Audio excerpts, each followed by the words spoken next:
my favourite things to do at your hotel is to sit in that breakfast room with the big windows and watch the king's horses, as they're now called. It's quite a magnificent, a very unique thing about London and about your hotel. Hello, my name is Renee Leith-Manos. Welcome to this podcast, Where to From Here, featuring conversations about luxury travel and how it's changing in every pocket of the globe.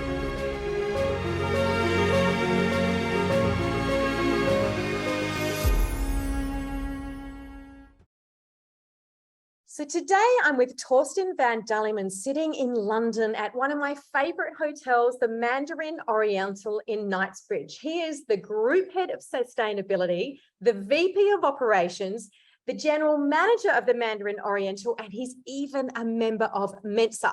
So welcome, Torsten. It's fantastic to have you on the show. Yeah, we can only go downhill after this, right? That's right, that's right.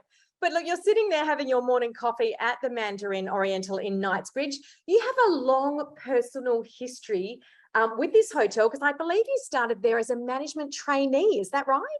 Yeah, in 1989, actually, it was not even a management training. It was an industrial release. When this hotel was still part of the Trust House Forte Group. And it was 6 months. I was a room service night waiter, a housekeeping porter, and a night receptionist, I think, 2 months rotation for each position. So yeah, that's some 33 years ago that I first worked for. And you came back in, didn't you, to do F&B at some point as well? This is actually my 5th time here. So I came back in 1990, a year later, to do a summer job as the assistant chief steward, and met my wife here, actually, who was here to learn English. She's Italian. Was your wife working there when you met her there, or?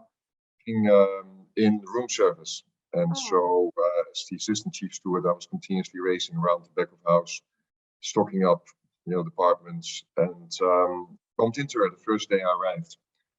Yeah, and then I came back in 1996 as the food and beverage manager, and returned again in 2004 as the hotel manager, and then last year, obviously, in my present role. So it's hopefully it's the last that. And what keeps drawing you back to that hotel?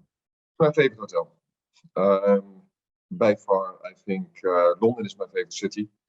I've had the privilege of, traveling around quite a bit with the group, and London keeps staring at my heart. It's just I feel at home here, and the hotel is my favorite hotel in the group. Always has been. It's mine too. Yeah. It was also known by the group, I think. They, as I said, they moved me around a bit over various continents. I think I moved 11, 12, 13 times in total. And when this came available in the current role, I think they must maybe felt a little bit sorry for me, moving me around so much. And they said, look, do you want to come back? And I obviously bit their hands off. Well, one of my favourite things to do at your hotel is to sit in that breakfast room with the big windows and watch the king's horses, as they're now called, go past. It's quite a magnificent, a very unique thing about London and about your hotel. What's one of your favourite things about it?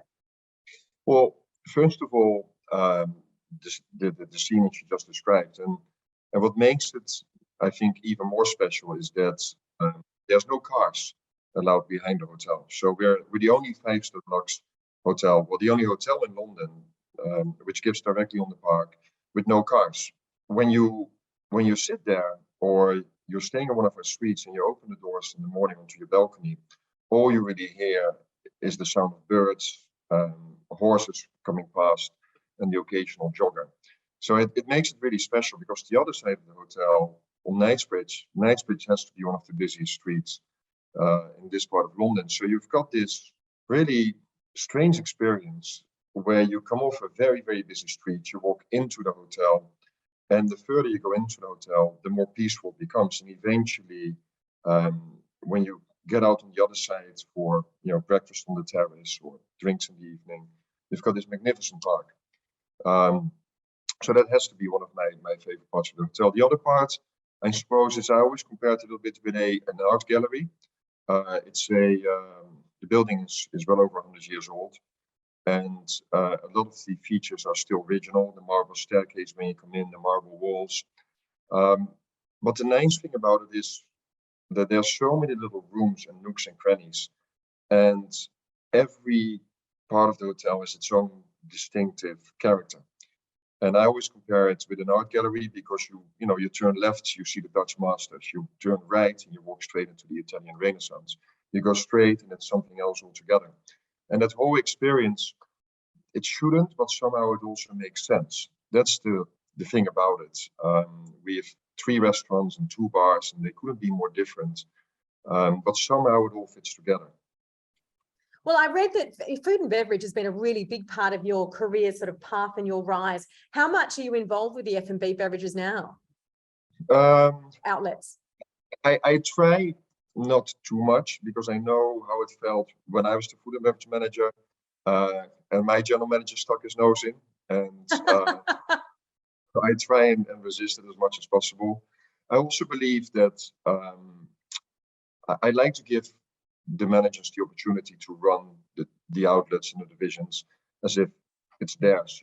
I'd like people to be very entrepreneurial, and the only way to do that really is to give them very clear guidance what the end goal is, where we would like them to go, but then allow them to find their own way towards the goal, if you will.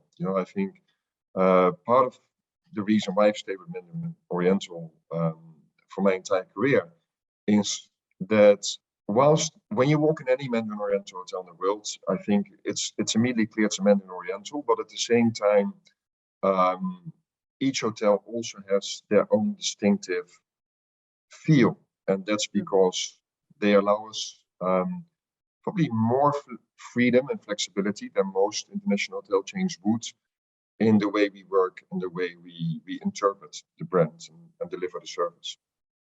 How do the Asian roots affect, a hotel that's in central London, in Knightsbridge, like you are? Is there a lot of that in the hotel? I think hospitality in general. I've spent 17 years of my career in Asia, and it's something that comes very naturally, to almost any culture in Asia. I've had the privilege of living and working in Hong Kong, in Thailand, in the Philippines, and in India. And what you realize very quickly is that people naturally are very service oriented.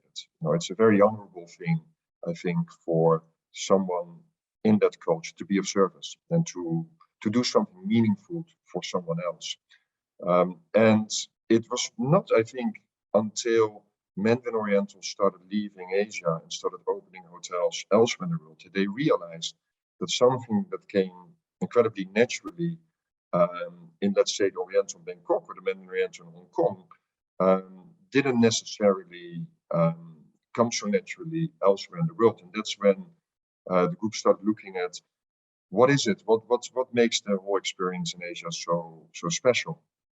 And they realized that there were a number of things, from the welcome that people provide, to anticipating your needs, through the very unobtrusive way, I suppose, of being there when you need to, but not being there when you don't need to. And we designed, or the group designed, what we call our pillars and our LQEs, which are our legendary quality experiences, and try to embed them in the hotels that we were building and opening outside of Asia. The important thing, I think, however, is that we also need to realize that when we're in America, when we're in Europe, when we're in the Middle East, we're not in Asia, and that it doesn't overtake the service culture of the country and the city that we're in. So I think whilst there are elements of the Oriental heritage that you find in any Mandarin Oriental hotel, we also try and make sure that it really feels that it belongs in, let's say, London or Paris or Milan. And trying to find that balance, I think, is something that the group has been very good at, and continues to be very good at as we're starting to open in other parts of the world. Yeah, absolutely. But I have to say that your hotel, to me, almost feels like the epicenter of London, well, certainly of Knightsbridge area. You know, it feels very English in a wonderful way. And that's one of the reasons that I and several of my friends really do, you know, really love it. But I wanted to ask you, is your wife still working with you? And how often do general managers get together with, you know, someone at the hotel? I've never heard of that. And all the people I've interviewed so far. Well, luckily I wasn't the general manager then. I was, no, we've got two wonderful children, two wonderful daughters. They are now 20 and 18. Right. We left London pretty soon after we had a second child. So we left London in 2004 or 2007, which actually was 19 years. So we met, 12 years after we first met. And so I've had the privilege of traveling to India, to Bangkok, Chiang Mai, the Philippines, Hong Kong, the United States, with my family, with my wife and kids. And so she really needed to look after my daughters, because when we first left the UK to go to India, they were only 4 and 2.5 years old. But the nice thing, I think, particularly in Asia, if you're a general manager, most of the time you actually live in the hotel. So although she worked in the hotel, you know, we spent most of our time in the hotel, and my daughters grew up in the hotel. So she understands the hours, she understands the stories sometimes I come home with, she understands the requirements, and I think it's kind of, you know, made it a lot easier for her to be married to a general manager and kind of live the life of a general manager's wife, which is not always easy. Living in a hotel, living in a 5-star hotel permanently, I mean, surely that is the dream, or is it? I think, well, for us it was, because it allowed me to have lunch and dinner with the family. It allowed, you know, it cut traveling time, so I was able to, you know, let's say, for example, if we would have a VIP arriving in Bangkok at 11 o'clock at night, I didn't need to stay in the hotel until 11 o'clock. I could go home at 6 o'clock in the evening, have dinner, put the kids to bed, spend some time with my wife, and then go back down, meet and greet, and come back up. So it offers a lot of advantages, but I think also for a lot of people, it makes it quite hard to switch off. It's a very, you know, involved industry. It's 24 hours a day. And people always want you, especially if you're the general manager. Like, you know, something's gone wrong, where's the general manager? Yeah. So it's, I luckily never had it. I mean, I need to be careful what I say, but I was always able to switch off very easily. So the moment I kind of walked into the apartment and took off my tie, So hang on, how is that so? Do you meditate? I know that you're a runner and a swimmer. Yeah, no, I just always had this, not ability, I would call it, but I just always found it very easy on my days off. Even when you leave the apartment and you have to walk through the lobby, you know, if you want to go out, or, you know, you could always go through the colleague entrance, but you would always meet your colleagues. And I never really found it difficult to kind of keep the two separate. But I know that, you know, for a lot of general managers, it's not so easy, and especially also for the families, because you're under the spotlight continuously. Another thing I think that's important is that we actually kind of resist the temptation of, you know, living like a guest. So we really made sure that we did our own shopping, we cooked our own food, we cleaned, you know, and served the apartments ourselves, and that kind of always kept a sense of normality for the family, especially for the children. For the children, and we see it now that, you know, we live in London, we don't live in the hotel. The oldest is off to university, and it's really, in hindsight, it was the right decision, because it allowed them to settle back into normal life, you know, very quickly, which I know is not always the case. Have either of them gone into a career in hospitality? Well, maybe tongue in cheek, but I always warned them, you know, against it a little bit, because it is, you know, long hours. And although I love the industry, also know that it's not an easy industry to work in, because you're always working with other people, kind of are often celebrating. But my daughter is studying higher art at university, and she decided she wanted to earn some extra pocket money, so she took a job in a restaurant, and now actually she's already contemplating to spend a year or two, working in the restaurant where she's working at the moment before she really starts her career. And so we'll see. It's growing up in a 5-star hotel. Surely it's no surprise. Yeah, and it's kind of weird for us, because we went for dinner there over the weekend and she was working. And I have to say, she's a natural. I would hire her. So who knows? It's how I started my career. When I was studying, I worked part-time in a local restaurant and just got sucked into it. And where was that? Where was that? This was in Holland. This was in Holland, actually. It's my parents used to take us to the local pizzeria about once a month. And one night, the temp kind of called in sick, and we'd finished our plate, and my parents kind of were ready to pay the bill and leave. And the owner kind of sat down with a glass of wine and was complaining that that was so hard to find anybody to work over the weekends. So my father volunteered me. He said, "Look, why don't you keep him, and he'll help you close up." And that's how it all started, to be honest. And the rest is history. It's amazing. History. Yeah. And Torsten, having had so many years, and particularly in luxury hospitality, how's the profile of the luxury traveller changing before your eyes, sitting, in Knightsbridge where you are? Yeah. The funny thing is, I don't think it's ever really fundamentally changed or changing. I think people still, enjoy, I always call it good old-fashioned hospitality. People, I think it's important that they're welcome, that people are recognized by name, that we recognize, people's differences, that we remember their preferences. And so that service elements. And although I wasn't around 50 years ago, 100 years ago, and, hopefully I'm not going to be working, 25, 50 years from now, but I'm convinced that will never change. And it's not just in 5-star deluxe hospitality. I think, whether you go into your local restaurant, or you go even into a shop, or any service-oriented industry, that personal touch, that heart-to-heart, I think is what really defines hospitality. Now, of course, there's a lot of changes that happen around it.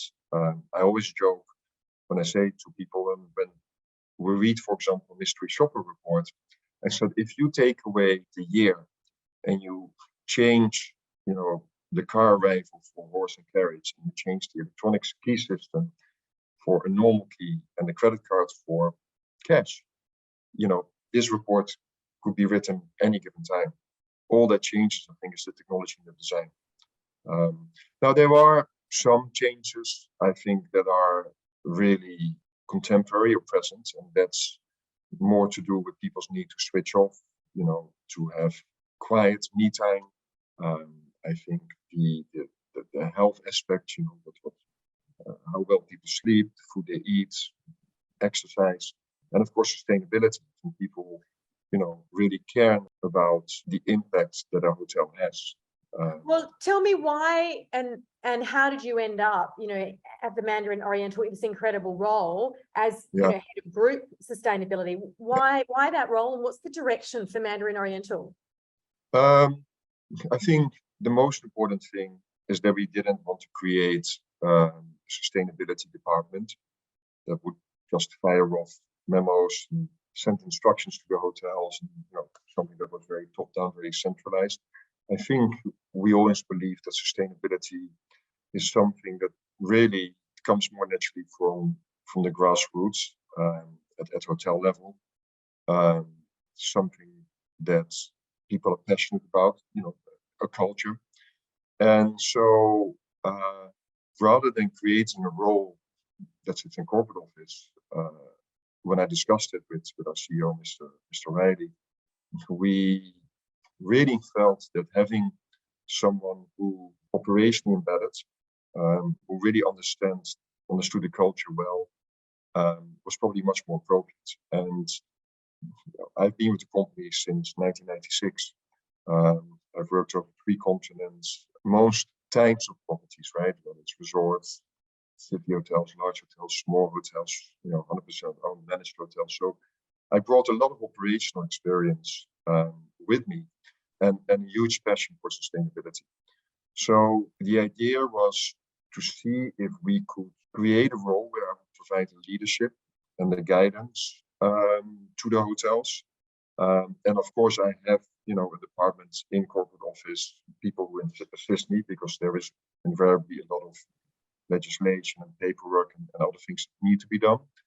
But at the same time, somebody who could speak to general managers in 2 hotels who kind of understood how we can embed this and make it part of everything we do.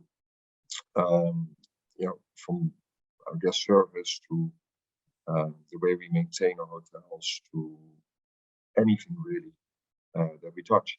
And so far, it's working extremely well. I took on this role at the start of the year. The response of the other general managers in the hotels as being very, very positive. I think it's the right direction.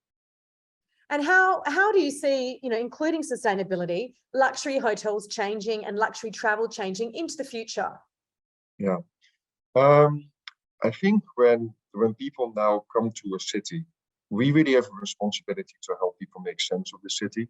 Maybe 10, 20 years ago, if I look, for example, at the concierge department, the most challenging thing for them really was to get this, final table on a Friday night in the hottest 3-star Michelin restaurant in town.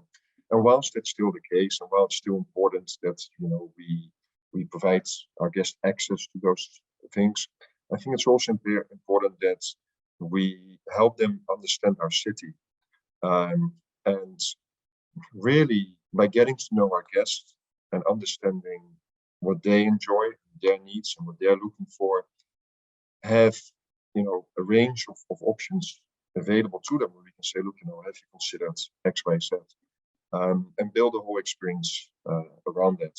And I personally think that personalization, which is really what you're talking about, really is the future of luxury. I was reading someone for Virtuoso talking about it and saying they had guests who came to a hotel in Paris, and ordinarily they would be presented with a bottle of champagne in their suite, but they don't drink. And the woman loves milk. So for her, having ice, milk on ice was the champagne, and giving that, personalized service, which might be something that you or I might not like at all, but someone else's their favorite thing, is what real luxury is about. Yeah.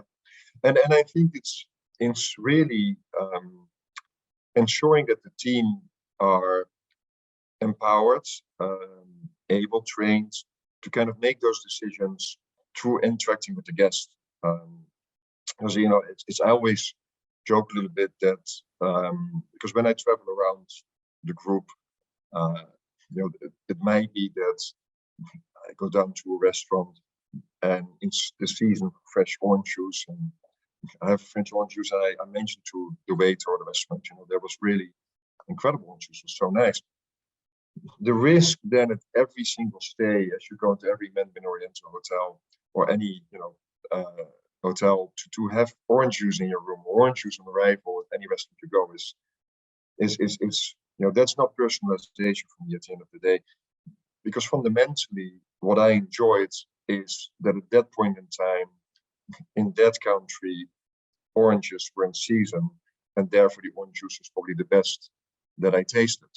But it might actually mean that 3 months later, where I go to another part of the world and something else is in season, and you can only have it when you're there at that time of the year, and it tastes better than anywhere else in the world. Torsten, I could talk to you all day, but unfortunately we haven't got the time. But before we go, can I ask you where to from here for you? Here. What are you doing today? This is really, and I always realize when I say it, it almost sounds made up. But my first job in this industry, 34 years ago, was in this hotel. When I finished university, I partied for about a week, packed my bags, and came to London and started in this hotel. And I always had this dream that I would come back one day and be the general manager. I kind of really feel that I am where I want to be, where I need to be, and don't really see anything beyond this hotel. We have an incredible opportunity over the next, 5-10 years to continue to build on the reputation of Mandarin Oriental Hyde Park. I think London, coming back after so many years, I realized that, or in my opinion at least, London is the capital of the world. If I look just at the diversity in terms of the number of restaurants, the quality of the competition. We've got a number of wonderful new hotels opening in London next year, which I think further add to the appeal of the city.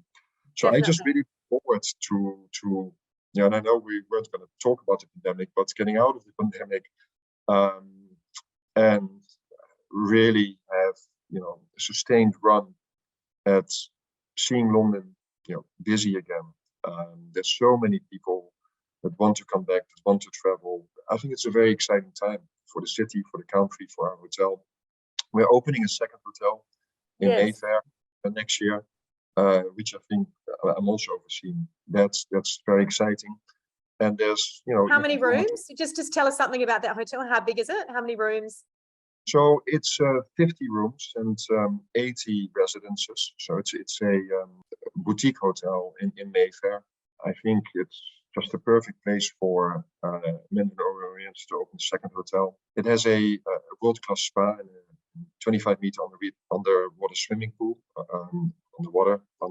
indoor underground swimming pool, and some wonderful food and beverage features. It will have a rooftop terrace as well, and I think it's going to do really well. I think it really fits in the portfolio of the group, not just here in London, but Mandarin Oriental does this size of hotel really, really well. I think our service.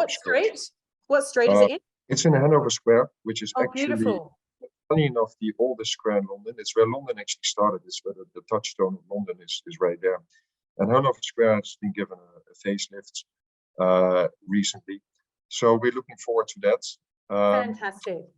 But there's rumors that might not be the last venture here in London and in the UK. So again, there's a lot of opportunity for us to grow the brand, and the same with sustainability. There's still a lot of things that we can work on in the group and add to everything we're doing already.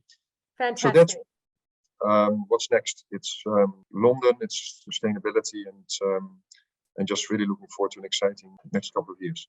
Fantastic. Well, thank you so much for your time. It's wonderful to talk with you. Say hello to Knightsbridge for me. Will do. And I hope to meet you in person next time I'm in London, Torsten. Yeah, we look forward to seeing you here soon. Thank you very much. Fantastic. Thank you so much. Take care. Bye now. Don't forget to subscribe here and follow us on Instagram and Facebook for regular travel updates. You can also hear our episodes on Spotify and Apple Podcasts.